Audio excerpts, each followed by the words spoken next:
एकदम जरूरी हो गई बा, चूंकि जात पास ऊपर उठ के सबसे पहले ये देश है जिस देश को बाबा साहब ने सींचा है, जिस देश को हमारे जवानों ने सींचा है।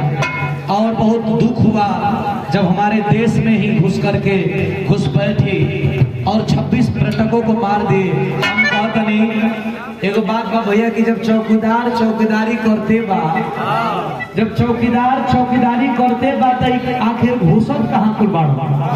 जब चौकीदार मुस्तैद है तो कहाँ से दुश्मन घुस जाता है। हम लोग कहते हैं कि देश सुरक्षित हाथों में है।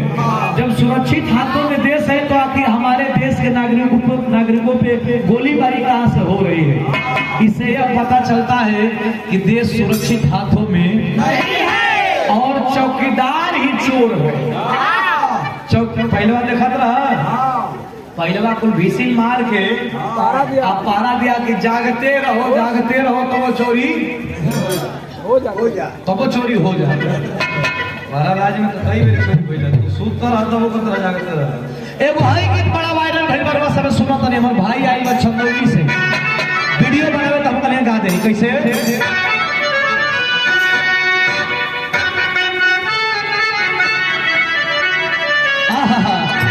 एक गीत हम कोइले वाली फोन दिया का गीत वाले, लेकिन हमारा आवाज में ट्रेंडिंग में आ गई बा कैसे।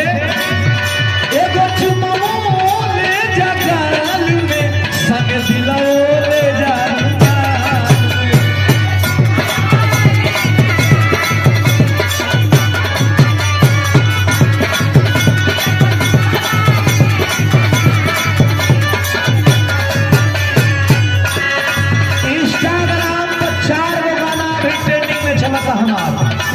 पहला गाना हम गानी 17 साल के, दूसरा गाना गावल हमार खाए के नजरियों के बांध से, तीसरा का गाना हमार ट्रेनिंग में चला था कमर डैमेज नहीं करवा गारंटी लिख के दे। चौथा गाना है जौन गावल करे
पूर्वी छप रही है तिरपताल झपताल सब कुछ चलेगा। पूर्वी का भाव अपने मास्टर बजाओ पड़ा।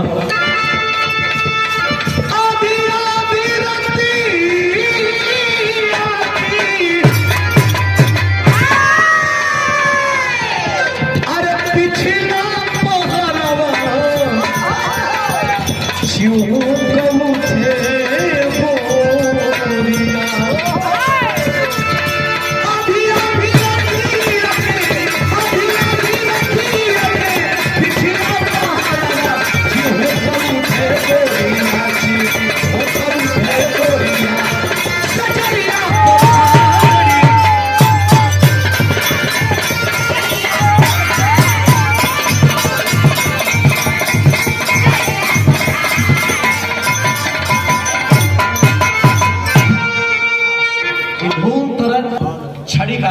पीछे लिखल गई बा बाबा साहब बी आर अम्बेडकर।